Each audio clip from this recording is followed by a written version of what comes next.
코로나19 사태가 국가별로 천차만별의 상황이 전개되며 일부 나라는 매우 심각한 국면으로 치닫습니다. 특히 미국의 경우에는 잠시 안정되는 듯 하다가 봉쇄를 너무 이르게 해제한 결과 부작용이 속출하며 이제는 거의 방역을 포기한 게 아닌가 하는 의견이 나올 정도로 상황이 컨트롤되지 않는 모습입니다. 그 와중에 한국을 비롯한 몇몇 국가들은 하루에 수십 명 이하의 확진자를 보이며 안정권에 있습니다. 물론 아직은 안심할 상황은 아니며 언제든지 하루에 3자리 이상으로 감염자가 폭발할 수도 있기 때문에 경계 상태입니다만 한국은 여전히 국가 전체 봉쇄를 하지 않으며 방역을 이어나간다는 방침이기 때문에 다른 많은 나라들의 주목을 받고 있습니다. 왜냐하면 뉴질랜드와 대만 같은 방역 효과를 위해서는 국가를 완전히 봉쇄해야 하는데 이것은 경제를 그만큼 희생하여 얻은 대가이기 때문에 대다수의 국가들은 한국을 여전히 전 세계의 방역의 중심으로 보고 조명 중입니다. 또한 많은 나라들은 그러한 한국과 협력을 타진합니다. 특히 다음의 나라들은 유독 한국을 지목하며 잘해보겠다는 의사를 적극 밝혀와서 주목되고 있습니다. 지금 제대로 경제가 돌아가는 나라는 거의 없으며 팬데믹으로 국가 간 불신이 매우 높아진 상황이기에 이들이 한국을 찾는 목소리는 여느 때와는 달리 매우 다급하고 파격적이기까지 한 모습입니다. 첫 번째, 인도네시아. 조코 위도도 인도네시아 대통령은 30일 중부 자바 바탕 산업용지를 시찰하면서 예컨대 LG가 내일 당장 들어오고 싶다면 바로 들어오라며 모든 지원을 아끼지 않겠다고 밝혔습니다. 안타라 통신 등에 따르면 조코이 대통령은 이날 중국 등에서 이전하는 해외 기업을 유치하기 위해 준비한 바탕 산업용지를 시찰했습니다. 바탕 산업단지는 총 4,000헥타르 규모이며 1단계로 450헥타르가 준비됐습니다. 조코이 대통령은 LG를 직접적으로 언급하면서 LG는 아무것도 걱정할 필요가 없다며 투자조정청장과 여기 있는 주지사, 군수가 몽땅 지원할 것이라고 말했습니다. 조코이 대통령은 장관과 투자조정청장에게 중국에서 이전하는 기업과 일본, 한국, 대만, 미국에서 인도네시아에 들어오는 기업에 최상의 서비스를 제공하라고 지시했다고 말했습니다. 이어 허가가 어렵다면 투자조정청장이 A부터 D까지 챙기라고, 그래서 투자자들이 서비스를 받는다고 느끼도록 하라고 명령했다고 강조했습니다. 조코이 대통령은 작년 9월 국무회의에서 최근 중국에서 빠져나온 33개 기업 중 23개가 베트남으로 이전했고 나머지 10개는 말레이시아와 캄보디아, 태국으로 이전했다. 인도네시아를 선택한 기업은 한 곳도 없다며 모든 장관이 투자자를 섬기라고 지시한 바 있습니다. 조코이 대통령은 이날 시찰에서 작년과 같은 일이 다시는 일어나지 않길 바란다며 현재 7개 기업이 인도네시아로 이전하기로 결정했고 17개 기업이 이전을 논의하고 있다고 발표했습니다. 조코이 대통령은 이전을 결정한 7개 기업 가운데 파나소닉 등 5개 기업이 중국에서, 덴소가 일본에서, LG전자가 한국에서 인도네시아로 공장을 각각 가져온다고 밝혔습니다. LG전자는 최근 구미에 있는 TV 생산 라인의 일부를 인도네시아 찌비뚱 공장으로 옮겨 인도네시아의 TV 생산 능력을 대폭 확대하고 아시아권 TV 거점 생산 기지로 육성한다고 발표했습니다. 인도네시아는 대표적인 일본이 득세하는 지역으로 특히 자동차 분야에서는 압도적으로 일본 기업들이 점유율이 높은 상황이었고 텃세도 심했습니다. 그러나 인도네시아 내부적으로도 일본의 독점보다는 한국 등 다른 나라로 다변화를 모색하는 상황이고 특히 한국은 신남방 정책으로 인도네시아에 적극 투자를 계획 중입니다. 이 중 현대자동차는 이번 팬데믹 사태에서 인도네시아를 적극 돕기도 하며 인도네시아에 현대자동차 공장 부지 설립을 추진하는 상황입니다. 인도네시아 정부는 현대자동차 공장 건설 인력 150명 안팎에 예외적으로 비자를 발급, 이달 말부터 해당 인력이 한국에서 자카르타로 들어올 수 있도록 조치했습니다.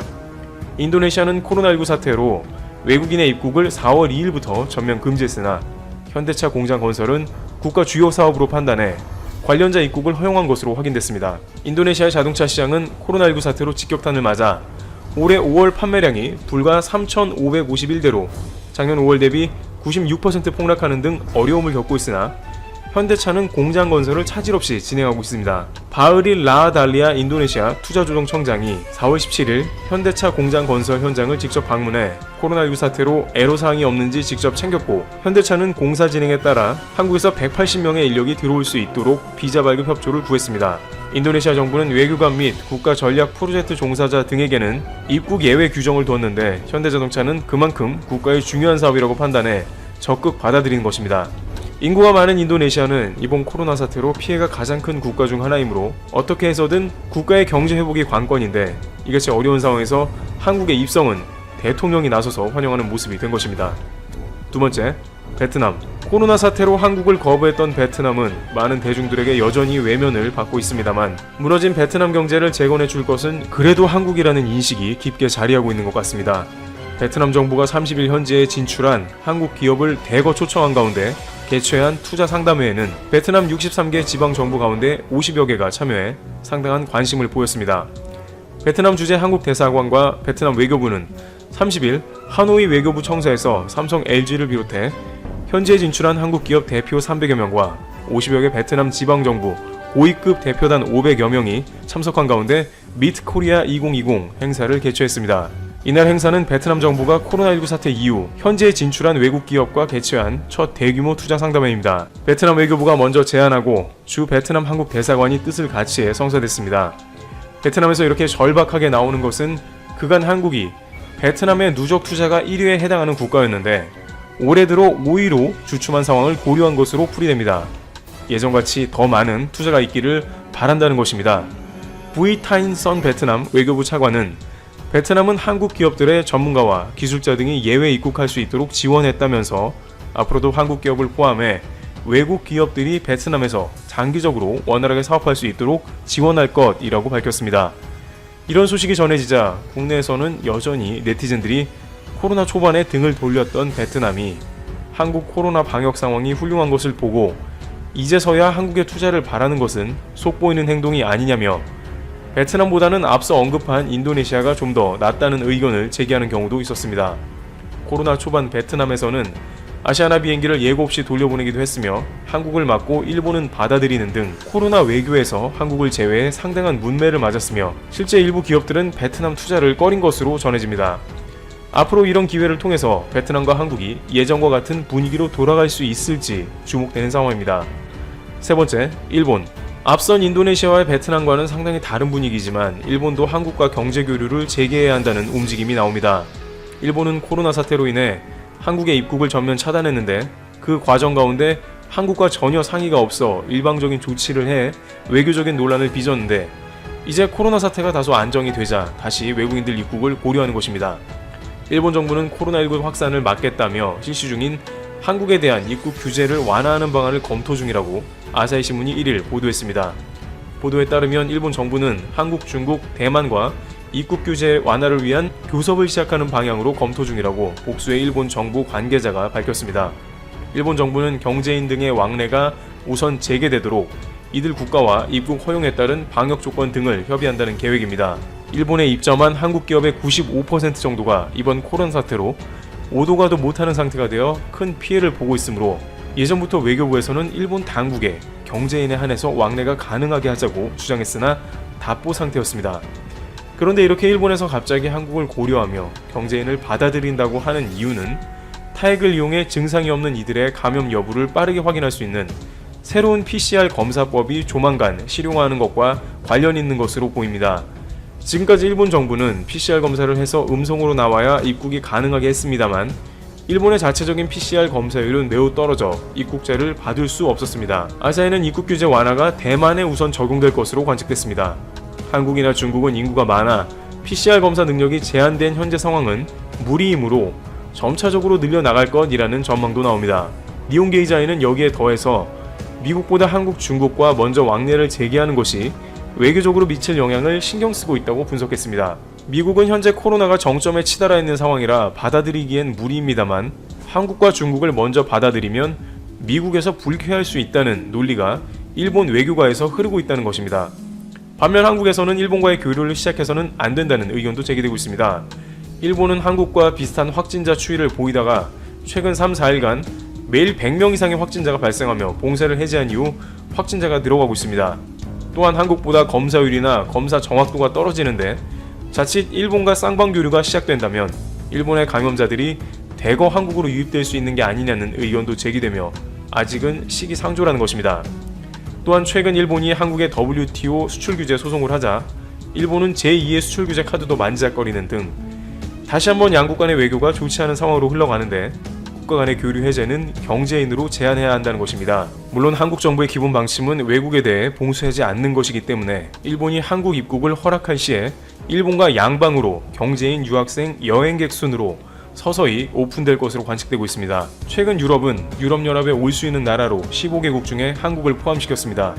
이와 같이 한국은 팬데믹 이후 다수의 국가들이 와주기 바라며 한국에 의해 경제를 회복하기 원하는 모습이 포착되고 있습니다. 트래블티브 가와사키시에서 제정한 헤이트 스피치 처벌 조례가 오늘부터 시행됩니다. 작년 12월에 제정했고 정식 적용되는 것은 7월 1일 오늘부터입니다. 이미 잘 알려진 사실이지만 오늘 일본 언론에서는 이 뉴스가 대서특필되면서 일본 네티즌들이 들고 일어났습니다. 헌법 위반이라고 당장 불법 조례를 취소하라는 댓글부터 시장에 대한 인신공격까지 나오고 있습니다. 그동안 아베 정부는 혐한 시위를 조장하면서 여차하면 혐한 정서를 정치적으로 이용했습니다. 가와사키시는 혐한 시위를 그냥 들 수 없다는 생각에 수많은 압력에도 불구하고 지금까지 준비를 해왔습니다. 일본 정부도 국제사회에서 혐한 시위에 대해 주목하게 되면서 2016년 6월에 헤이트 스피치 방지법을 만듭니다. 그러나 이 법은 아무런 처벌 규정도 없이 부당한 차별적 언동을 허용하지 않는다는 선언만 담겨 있었습니다. 그러다 보니 도리어 아베 정부가 헤이트 스피치를 방관하고 조장한다는 비판이 있었습니다. 오사카시, 도쿄도, 고베시 등도 지자체 차원에서 차별 금지 관련 조례가 제정이 되었지만 처벌 규정이 없습니다. 일본에서 가장 먼저 헤이트 스피치 억제를 위한 조례는 오사카시에서 시행되었습니다. 2016년 시행된 조례는 특정 인종 민족에 대한 차별적 언동으로 피해를 봤다는 민원이 제기되면 대학 교수와 변호사 등 5인으로 구성된 심사위원회에서 심사를 합니다. 징호 연설에 해당이 된다고 판단되면 그 내용과 실시한 개인과 단체의 이름을 시 홈페이지에 공개하는 것이 골자입니다. 그러나 이 조례는 일본 정부나 도쿄도에서 제정한 것처럼 별 실효가 전혀 없는 형식적인 것이었습니다. 이렇게 아베 정부가 눈 가리고 아웅하는 법을 제정하면서 헤이트 스피치가 사라지지 않게 되면서 가와사키시가 나섰습니다. 가와사키시는 2019년 12월에 혐한 시위대에 최대 50만엔, 약 560만원의 벌금을 부과하도록 하는 차별 없는 인권 존중의 도시라는 처벌 조례를 만들었습니다. 이런 가와사키시의 처벌 조례는 이번 7월 1일부터 정식으로 적용됩니다. 가와사키시는 제일 동포가 많이 살고 있어서 제트괴 등 혐한 시위자들의 시위가 끊이지 않았습니다. 조례는 특정 국가나 지역 또는 지역 출신에 대한 차별을 조장하는 발언을 하거나 혐오를 부추기는 언동을 반복할 경우에는 시장이 중단을 권고하고 명령할 수 있다. 이 명령에 위반할 시에는 최대 50만엔, 약 558만원의 벌금을 부과할 수 있다는 내용입니다. 또 길거리나 공원 등에서 확성기를 이용해 특정 국가와 국민에 대한 혐오 발언을 하거나 그런 내용을 넣은 현수막과 간판을 설치하는 행위, 팜플렛을 배포하는 행위 등이 모두 규제 대상이 됩니다. 그리고 혐한 시위 등을 하는 개인과 단체는 이름과 주소를 공개하는 것도 가능해집니다. 가와사키시는 야후 재팬 등 포털 사이트에서 게시된 혐한 기사나 게시글과 댓글 등으로 피해를 입게 되면 포털 사이트에 삭제 요청을 할 수 있도록 지원하고 있습니다. 또 게시글과 댓글을 적은 사람을 확인하기 위한 정보 공개 청구도 지원하고 있습니다. 가와사키시는 홈페이지에 스탑 차별 금지의 배너와 관련 자료들과 리플렛, 포스트 등을 게재했습니다. 자세한 조례와 부대 결의와 시행 규칙 등의 인쇄물들과 해석 지침 등의 자료를 상당히 체계적으로 준비가 되어 있습니다. 이미 가와사키시는 오래전부터 시민 모임을 구성해서 활동하면서 오늘을 준비했습니다. 가와사키시는 오늘 포스터를 2,000장을 인쇄해서 구청이나 거리의 홍보 게시판과 노선 버스 안에 부착했고 JR 가와사키역 각 출구와 시내 쇼핑몰의 코너에도 처벌 조례를 프린트해 부착했습니다. 시 관계자는 모든 시민이 차별받지 않는 마을을 추진하고자 한다. 조례의 내용을 계속 알리면서 분명한 취지를 시민들에게 심어주고자 한다고 말했습니다. 가와사키시의 이런 조례 실시에 대해 일본 네티즌들은 자신의 의견도 제대로 말하지 못하게 한다면 가와사키시에서 살려고 하지 않을 것이다. 몇 년 후 일본인들의 전입 전출을 확인해봐라. 가와사키 시민은 빨리 시장을 갈아치워라. 시장 선거가 빨리 왔으면 좋겠다. 외국인을 비판하면 불법이고 일본인을 비판하면 합법이라는 조례이다. 언제나 표현의 자유를 지켜야지. 명백한 헌법 위반이다. 이성적인 비판은 허용해야지. 누구 마음대로 확대 해석하느냐. 헤이트 스피치는 한국이 심하게 하고 있다. 시장은 먼저 한국에 항의를 해라. 일본인을 무시하는 조례이다. 당장 폐지하라.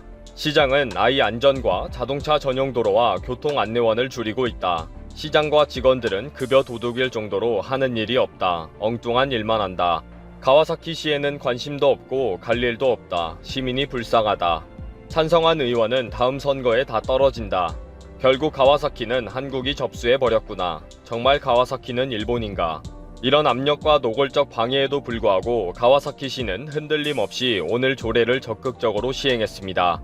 그동안 가와사키시에는 제특회뿐 아니라 혐한에 미친 개인들까지 사고를 많이 쳤습니다. 지난 1월에는 가와사키시의 다문화 교류시설인 후레 아이칸에 한국인을 말살하자는 협박 엽서를 보낸 오기와라 세이이치가 지난 12일에 체포되었습니다. 후레 아이칸은 1988년 민족차별 해소 등의 목적으로 제1한국인 밀집 거주지역에 세워진 다문화 복지시설입니다. 처벌 조례에 의해 처벌이 가능할 것인지를 검토하고 있다고 합니다.